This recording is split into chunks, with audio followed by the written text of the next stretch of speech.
Welcome to the First Spiritualist Temple. It is my pleasure to have you all here tonight, so thank you very much for coming, and my pleasure to be able to introduce Marc Stuart. Marc, the Scottish Medium, first contacted us here at the First Spiritualist Temple back in July. He explained he would be visiting this area on holiday and that he would like to provide educational opportunity to our church for mediumship, for Scottish mediumship. We've been working since then with him, our pastoral team, and also to get to this point tonight, and also Marc's co-presenter, Debbie Wolf, Tennessean, who draws on a range of American and international traditions.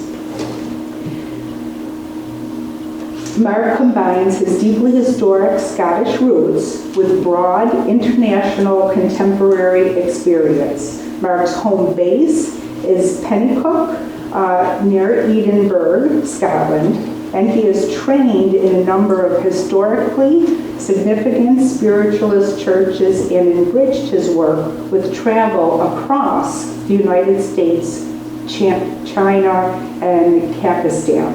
I hope I said that right. This is a wonderful opportunity for us to learn about spiritualist mediumship and the differences and similarities to mediumship through the NSAC and here in the United States to that across the pond. Marc is renowned for his rapid-fire technique during platform sessions where he delivers direct evidential messages quickly and precisely. Each participant receives personal validation, enhancing the credibility of mediumship as a transformative experience. Alongside his spiritual work, Marc is engaged in the business of building a global infrastructure in which spiritualism and mediumship can thrive. He leads initiatives like Psychic Mondays, a weekly spiritual sessions, a mediumship training course, and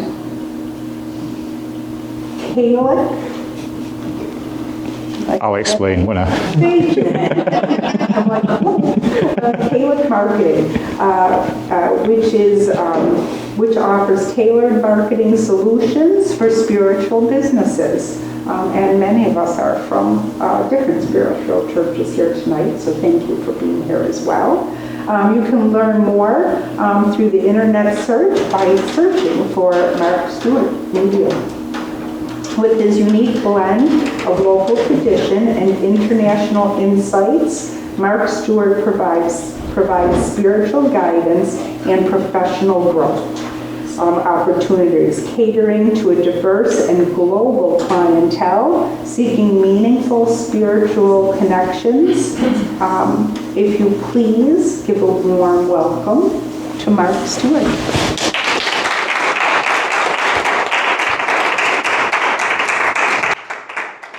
Thank you very much. With a warm welcome like that, I hope I just live up to expectations.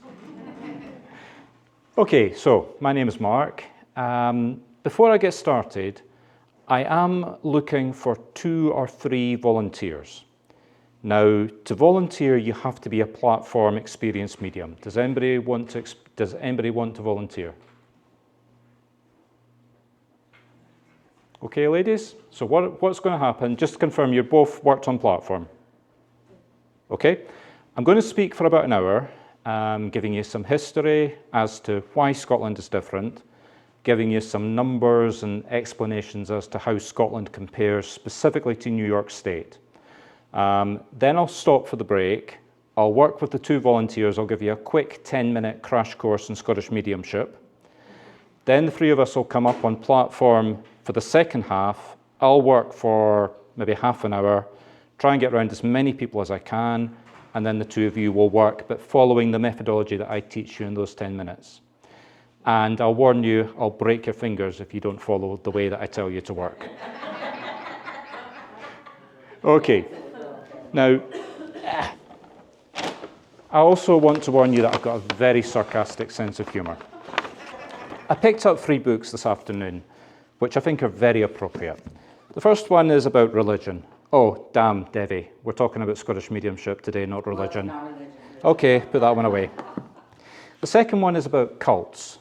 So if anybody wants to join my cult, Debbie has the application form, and you do have to sign in blood. But I will be coming back to this because it is actually relevant. The third one is history about Lilydale. They don't like me in Lilydale, let me just warn you.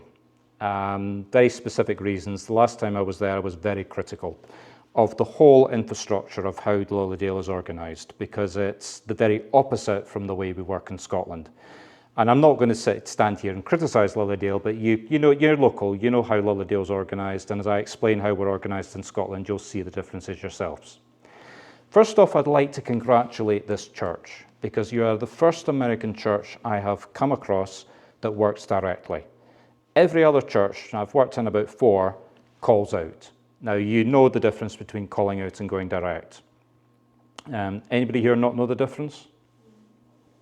Okay, so calling out is where I would stand here and say, I've got a spirit coming forward. Now, I'm making this up, this is not a reading. I've got a man coming forward. He died when he was about 60, 65. He had very short hair, had a heart attack, and he wore glasses with big round lenses. Can anybody recognize that? And you know how it works, 5 hands go up. And then I say, okay, here's a wee bit more evidence, 2 hands go down and 3 hands go up. And you keep going until you eliminate it. Now, the big problem with that is somebody comes in that's skeptical. Oh, you're just playing the audience and you're guessing. We all know the medium is not guessing. The medium is getting evidence and is trying to do the best to get tied down to the second person, sorry, to the person they're giving the reading to, but it leaves us all open for attack.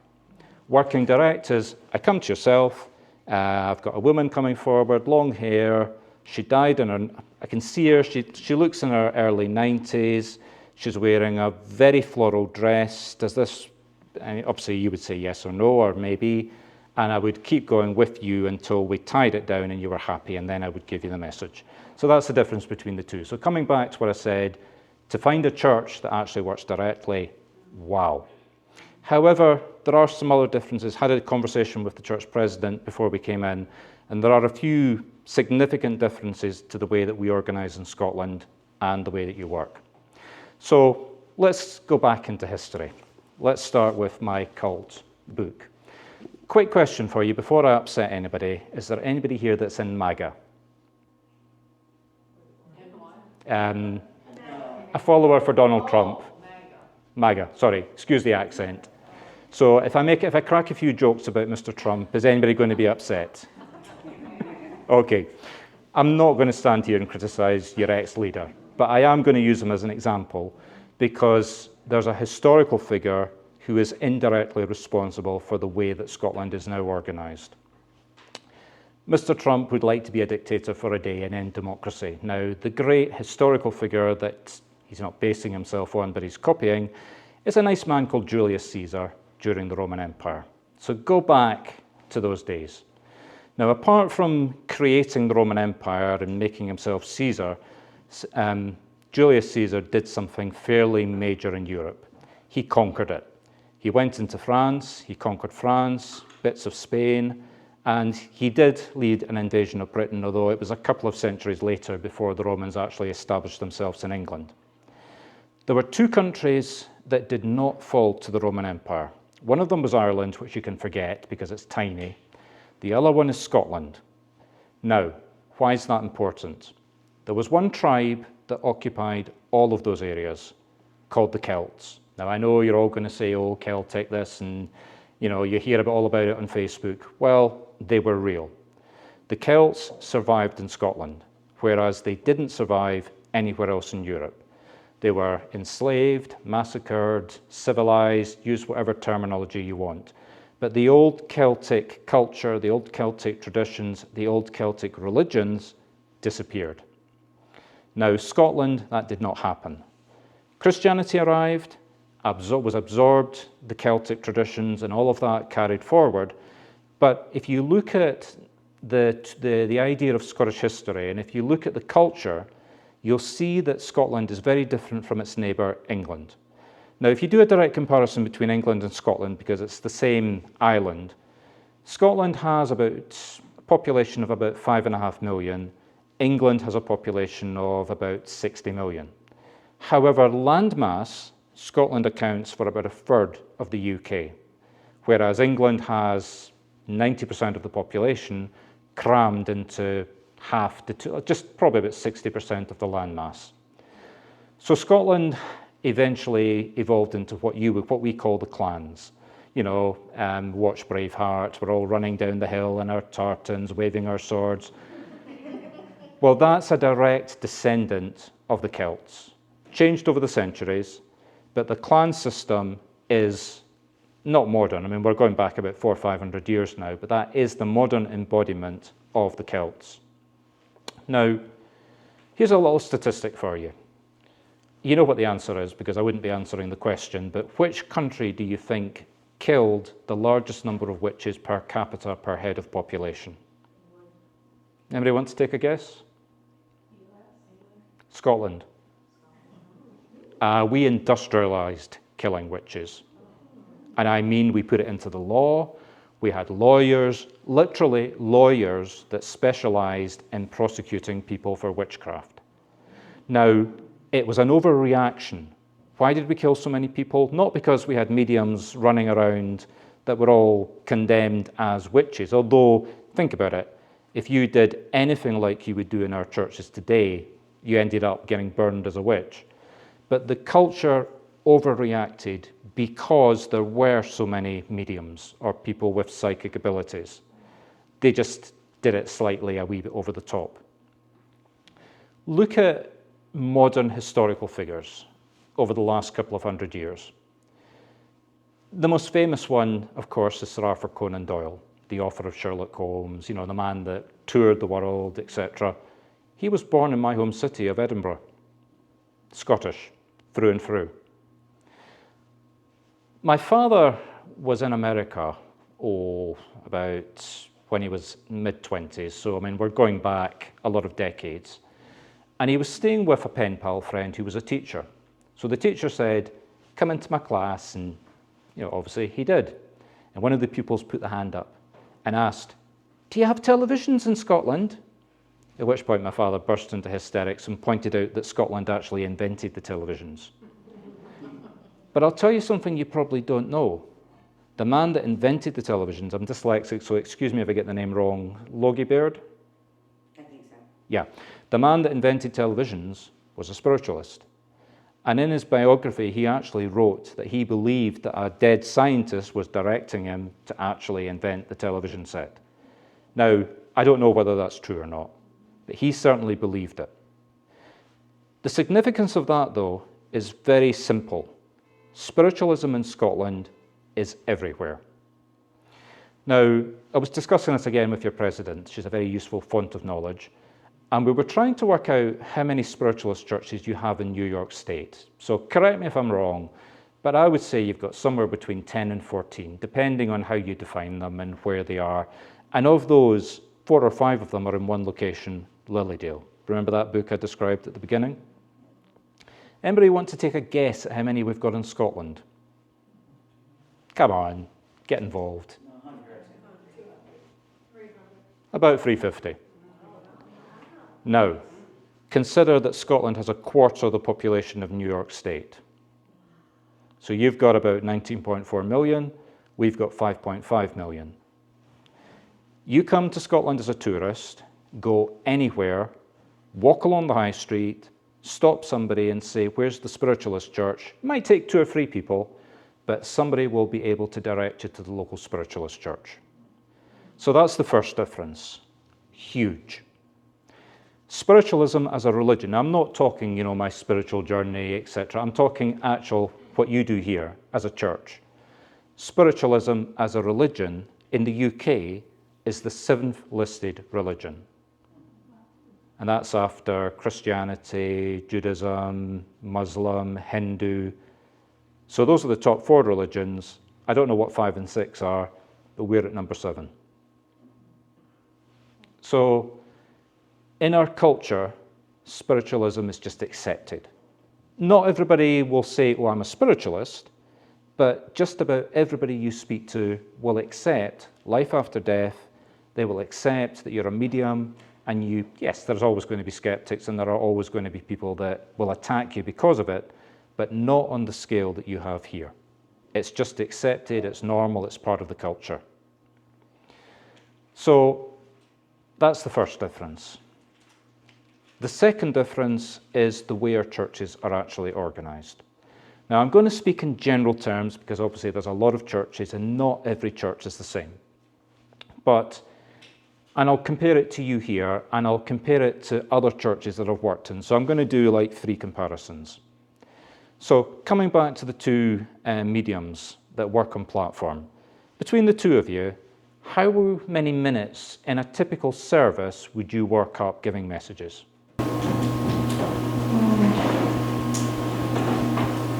Usually about maybe anywhere between 5 and 12 minutes.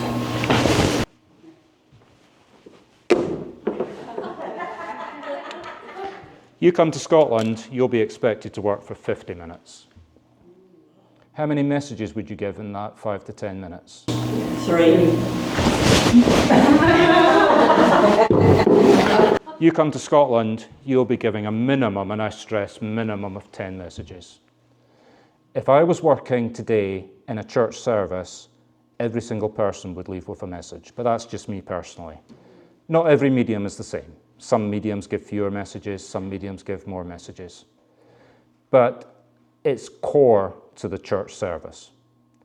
Now, I know that people in your church services like to give long addresses. How long would you do the addresses for? 20, 30 minutes. Okay. Do that in a church service in the UK and you'll be thrown out the door. We do a maximum of 6 minutes. If somebody goes up to 8, 9, 10 minutes, the chair will actually be getting them to stop. Now, some church services are just pure messages.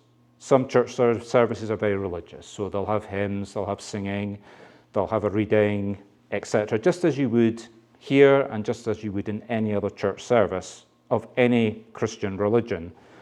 But the medium will still be working in a divine service for a minimum of 45 to 50 minutes.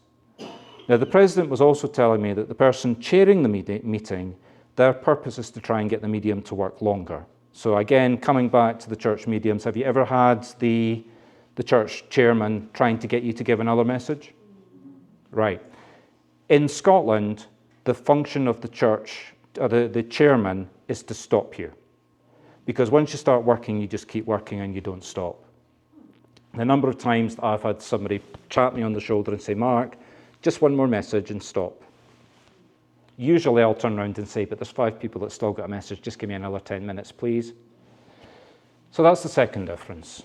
Now, do you have healing in your service? Never. That would never be tolerated in a British church service. We have healing, absolutely, yes. Spiritual healing is absolutely recognized. But it's like messages, it's treated privately. They will have meetings for healing. They would never have healing in the service itself. I don't know why that is. I can't see anything wrong, specifically wrong with doing the healing in the service. It's just something that we just wouldn't do. And people would be pretty horrified if we did do it because they want touch healing to be done privately. Those are the major differences in the services. In terms of culture of the churches, all our churches tend to be registered charities. Now, I know you yourself are probably going to be a national organisation of a charity, but I have come across churches in the USA that are basically just extensions of the medium, so the medium can get readings. Something like that in Scotland would be avoided like the plague. Anybody got any questions at that point before I continue? I have a question. Yeah.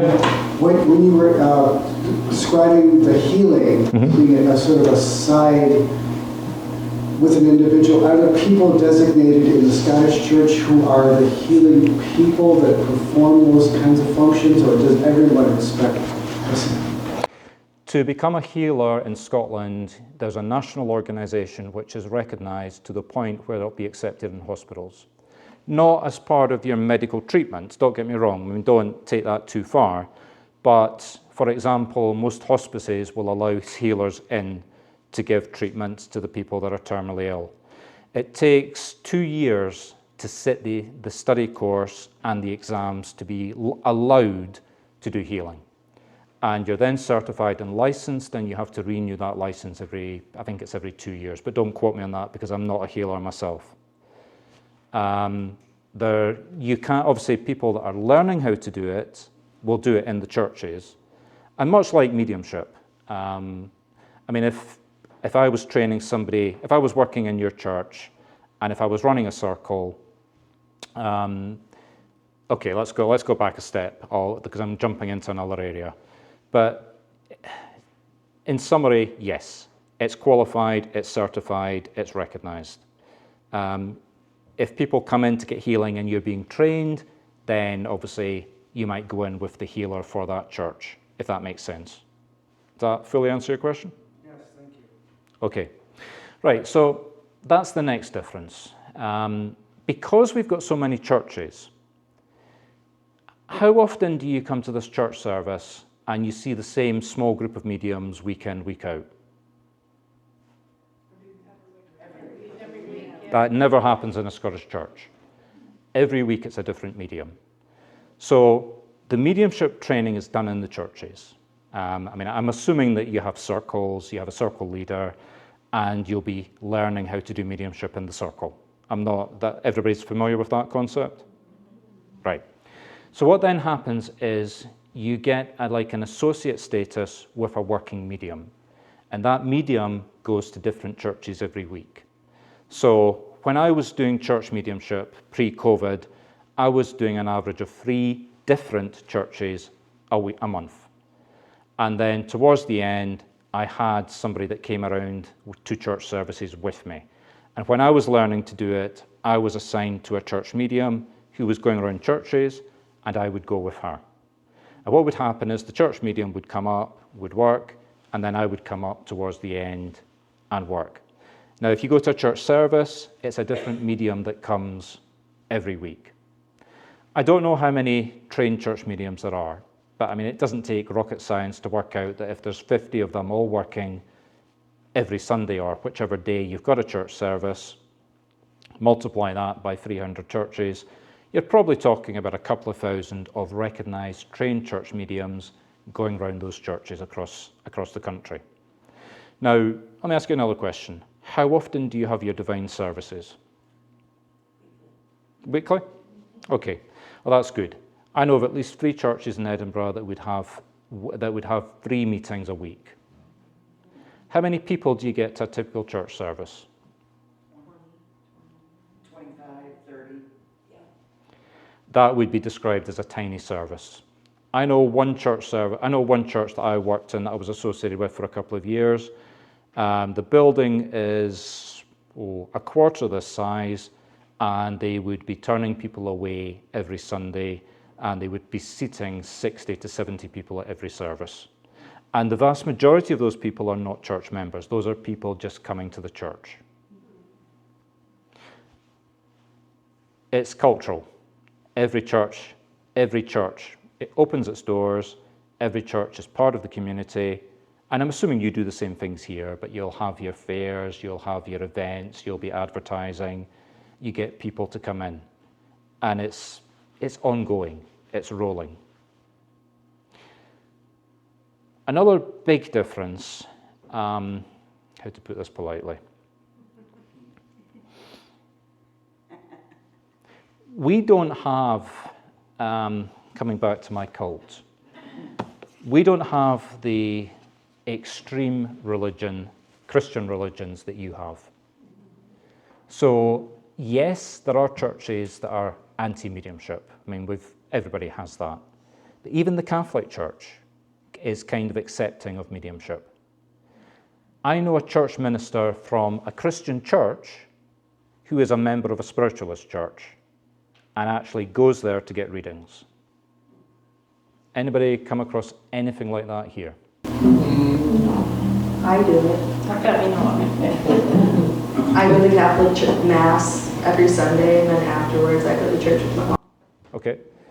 And does the church know that you're, okay, that's good.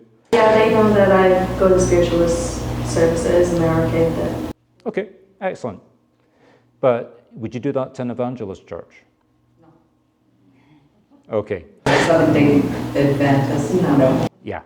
We have evangelists, we have evangelists in Scotland and the UK as well, but it's the minority. You know, they're few and far between. Nothing like the scale that you've got here. Now, I've came across, not this book, but I picked up another book in a bookshop the other day about Lilydale. It was a history of Lilydale. And I opened up the first sort of page, the first paragraph, and it was quite interesting because it said 200 years ago when spiritualism was taking off, it was a big religion. So basically that's what it's like in Scotland just now. So Debbie and I sort of in the car were sort of bantering backwards and forwards. What happened? What was the difference between Scotland and America?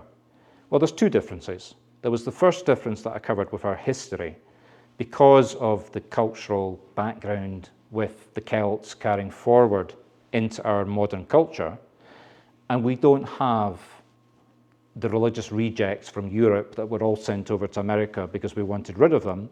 They all came here to practice their religion. Well, it was actually quite the reverse. We were getting rid of them so that you've got a modern sort of hardcore right-wing Christianity that is against what we do in this church. Now, let me ask you another question. Are you a Christian spiritualist church or a non-denominational Christian spiritualist church? Do you understand? Say again? Right. In Scotland, if I had to put a percentage on it, I would say it's probably 50-50. 50% of the churches are Christian spiritualist churches and 50% are non-denominational.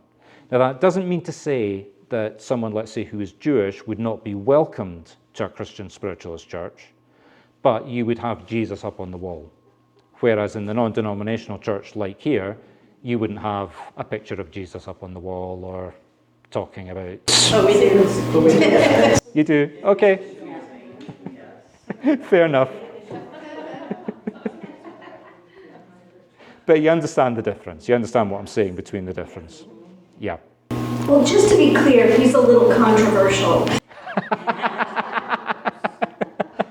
Yeah. Some of us are not happy with him. Okay. I'm not touching on the church politics. Yeah. But the point is, if you wanted to be a Christian spiritualist, for example, in Edinburgh, you would go to the Portobello Spiritualist Church because that is a Christian spiritualist church. It's also the biggest spiritualist church in Edinburgh. If you wanted non-denominational, you would go to somewhere like the Dunfermline, which is a 10-minute drive outside of Edinburgh, or you would go to the Parapsychology College, which is also a church, although it doesn't describe itself as a church, but it's actually got bigger services than Portobello. And in the one, it would be non-denominational. In the second, it would be Christian. Okay, so I suppose that's the next question. If any of you were coming to Scotland, because in Scotland we think you call out, you would have to overcome that problem. So you would first have to contact the church and say, like I did, I'm on holiday, can I come and work? The immediate reaction of the church would be bar the door against you because you call out, because we think you call out. So if you ever do try doing what I did here, my advice is, I'm a member of a spiritualist church, tick. We don't call out, we go direct, tick. So that will get the door open and they'll start the conversation with you. Okay, any questions? Or we can just call you. How many of you believe in serendipity? Yeah. Let me tell you a little local story. I was on holiday again. I actually invest in property, so I was here looking at the properties. I had been working with a medium in Buffalo who I will not mention the name of because I really didn't like the church that she was running. I'd worked there twice, and it was getting to the point where she was literally just collecting money right, left, and centre, and it was all going into her pocket. I don't think the church is operational now, so fair enough. And we'd pretty much partied, and I'd said goodbye. So there was a there was a Scottish fair in Niagara Falls that I went along to. Now, let me show you something. Gentlemen, sorry, do you have a kilt? Do I? Yeah. No. Okay, well, let me show you something. American men wear their kilts to here. Scottish men wear their kilts to here. Now, that's fine, except Scottish ladies wear their kilts to here. So I was walking around all day trying to keep a straight face at all these big, brave American, hairy Scotsmen wearing ladies' kilts. So anyway, got to the end of the day and went to a stall, and this woman is selling a big silver, I can't remember his name, Wallace. And she actually said to the woman, William Wallace was actually Welsh. So I'm trying to keep my mouth shut, not interrupting the sale, let her make the sale, and said, excuse me, do you have a map of Scotland? A map of the UK. So she gets it out, and I said, that's Wales, yes. That's Scotland, yes. That's where William Wallace was born. Where is it? And she had to look at it and say, oh, that's Scotland. I said, yes. So how did you get them down to Wales? Oh, they're all Celtic. I said, yeah, but that's like saying that I come from Los Angeles and therefore I can claim to come from New York. So anyway, cut a long story short, left her, went over to the next stall, and there's this woman, 22-year-old, and a pile of secondhand spiritualist books. Oh, so I zoom in, right, take that one, so bought them. Oh, you're Scottish? Yes.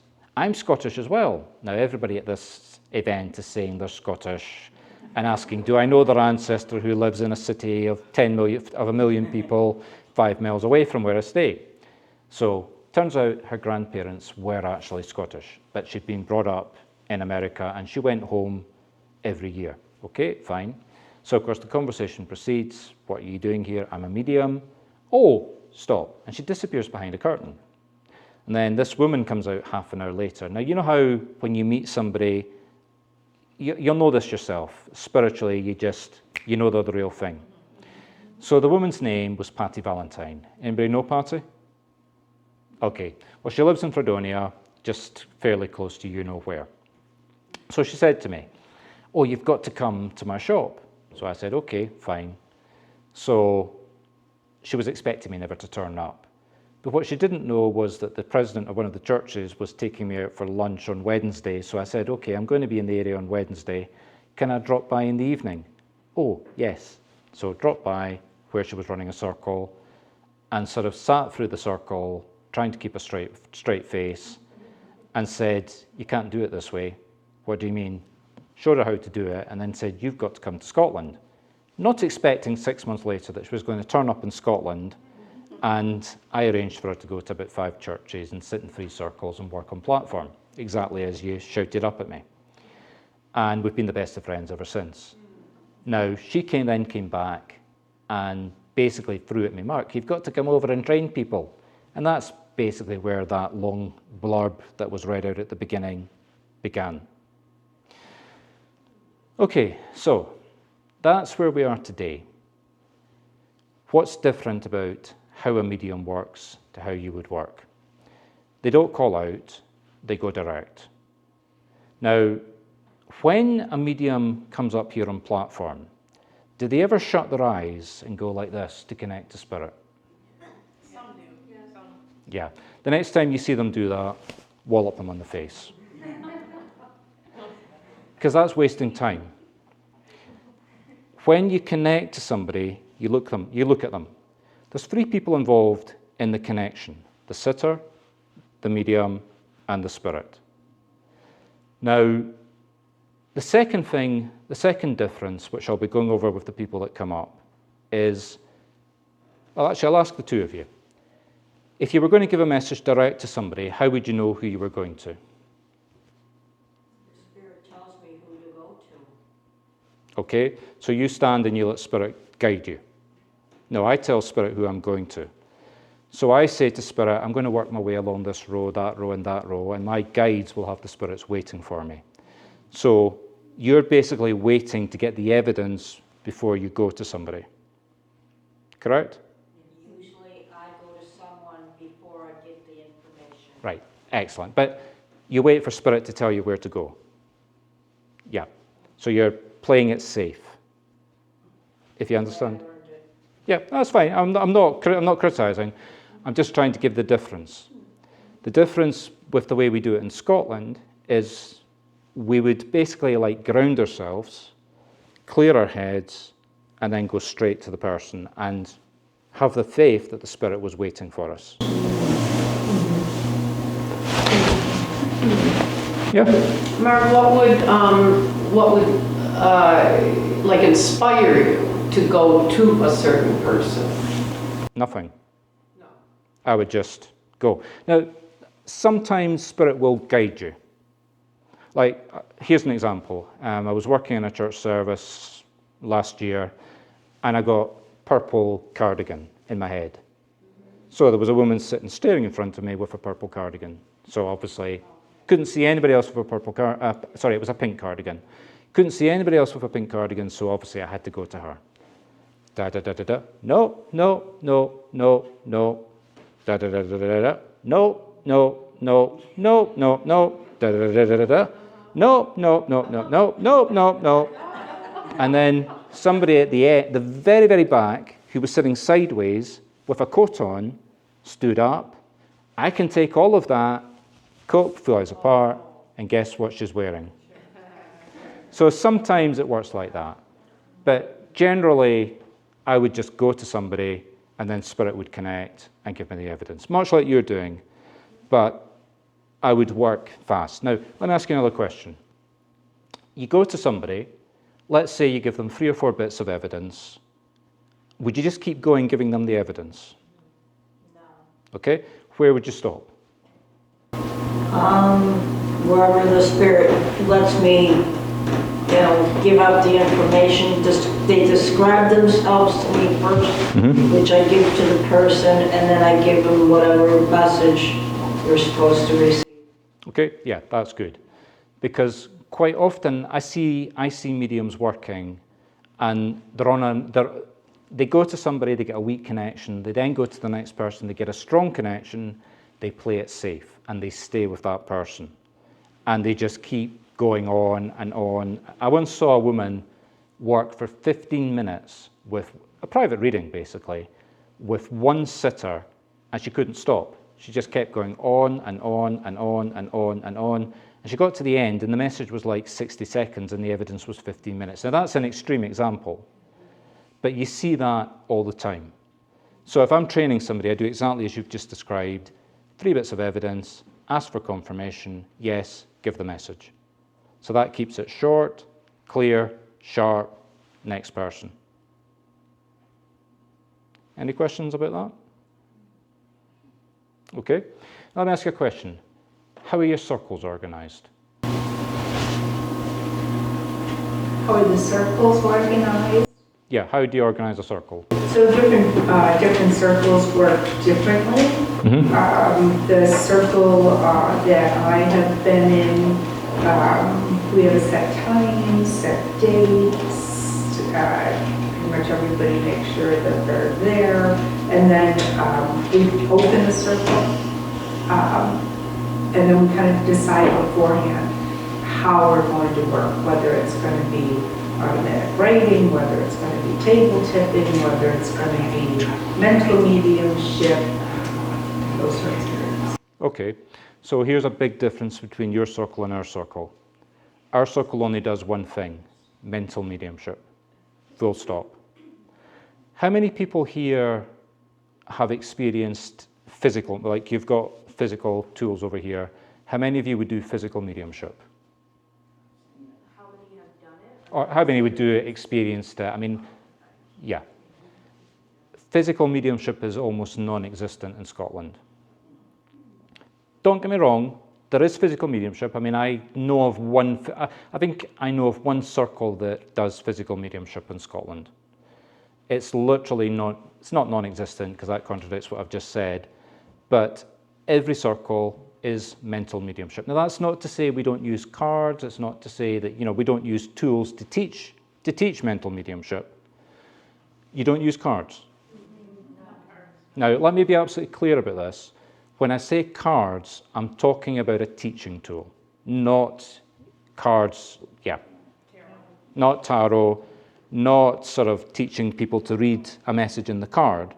Just, for example, somebody's beginning, they maybe got to the first couple of months, they don't have the confidence to get the, you know, they're getting the evidence, but they don't have the confidence to give it.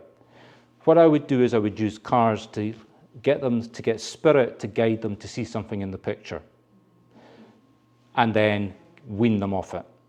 No, not at all. The only thing that we do that we teach that we use is some psychometry Yeah. to help get them through that. But in this church, which is considered part of the National Spiritual Association of Churches, no cards. No cards, no crystals, no jewels, no nothing. Whatever anybody wants to do outside of here, have at it. Okay. In the walls of this church, and we don't teach it. Okay. Well, that's very different. But don't misinterpret what I'm saying. We're not teaching people to use crystals to go out into the world to give readings, but we would use crystals as a way of teaching people how to receive and how to channel. We would use it as a, think of it like, okay, I don't know what the terminology would be equivalent to here, but our schools are kindergarten for children, primary school would be 5 to 12, secondary school would be 12 to 18, college, university would be 18 upwards. So I would say that somebody starting from absolute scratch in a circle that I was running, I would use tools like that to teach them at kindergarten, primary level, and then I would take them to pure mental mediumship, secondary school level and beyond. But I wouldn't be teaching them to go out and use crystals to give readings to the outside world, if that makes sense. Okay? Now, almost running out of time, so I'm just going to open it up. Does anybody have any questions on what I've said? Okay. Sorry? I'm not actually from this church, right? Okay.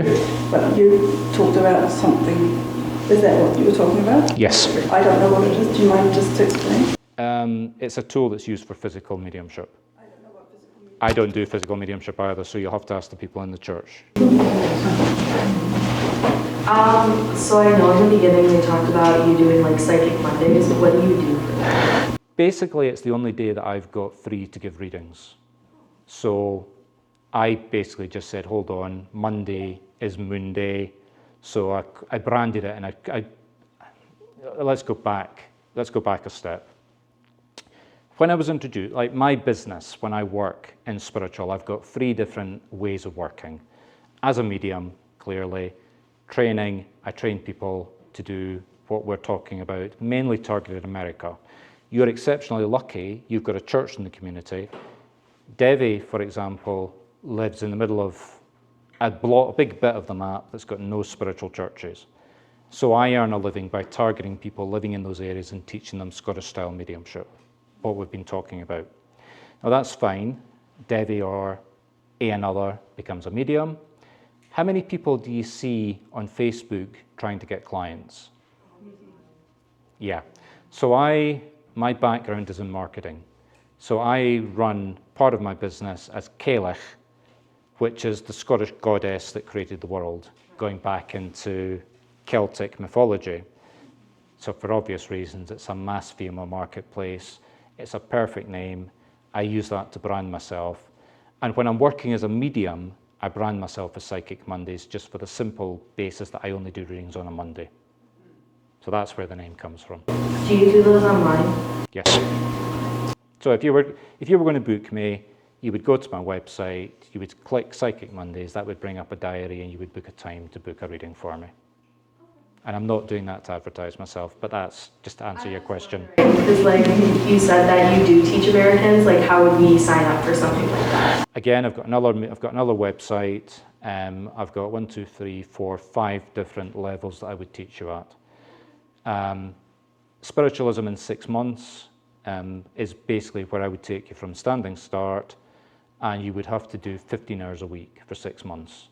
That would be video material and circles that we do online in Zoom, and that would also include getting your website set up, getting that search engine optimized, so that by the end of the 6 months, you would be able to, somebody types in your, obviously here maybe wouldn't work because you've got the church, but somebody say in Tennessee would type, I want a medium, you would find Devi coming up to the top of the Google search index. You do a search, I mean, I've got 3 different businesses. I've got one business where it's a medical clinic, but I'm not going to say what it is, but if you typed that name of that medical service and Pennycook, the bit of that business has 95 penetration for 10 pages on Google search. That's the kind of work that I would be teaching you. You don't get that in day one, but by the end of, say, a year and a half, if you kept doing what I taught you how to do, somebody types medium, town, you'll come up maybe the top 15 search indexes for that search. So where are people going to go to book you? Right on your website. Yeah, exactly. And that would also have your Facebook page coming up in those searches as well. Okay. Any other questions before we wrap up? Yeah. So those mediums who are working in the churches in Scotland, are they paid? No. Not paid. Absolutely no. We do not pay mediums to work in churches. They get expenses. So, for example, if I'm driving from Edinburgh up to Aberdeen, that's a 2 to 3 hour drive. I might have to stay overnight depending on the church and then drive home. I would expect my expenses to be paid, them either to provide accommodation or to pay for me to stay in a hotel. But if I'm going to a church, say within an hour's drive, they're only going to pay me maybe 20, 30 pounds for the petrol. That's it. But the corollary of that, however, is the medium gets exposure. So, I mean, if I'm coming into a church with 60 people and I'm giving, say, 20 or 30 readings in that church service, I might get 5 to 10 people phoning me up afterwards. Mark, can I book you for a private reading? Swings and roundabouts. But the churches are charities and the mediums work for nothing. Is it one medium per service? Yes. There are exceptions, like there are a couple of married couples that work together. If the medium has a student, then the student will work with the medium. But for 95% of the time, yes, it's one medium per service. Anybody else got any questions? Oh, come on, that was too easy. Okay, well, thank you for listening to me droning on. We'll now wrap up for a break, and if the 2 volunteers want to come, and I'll spend maybe 5-10 minutes with you.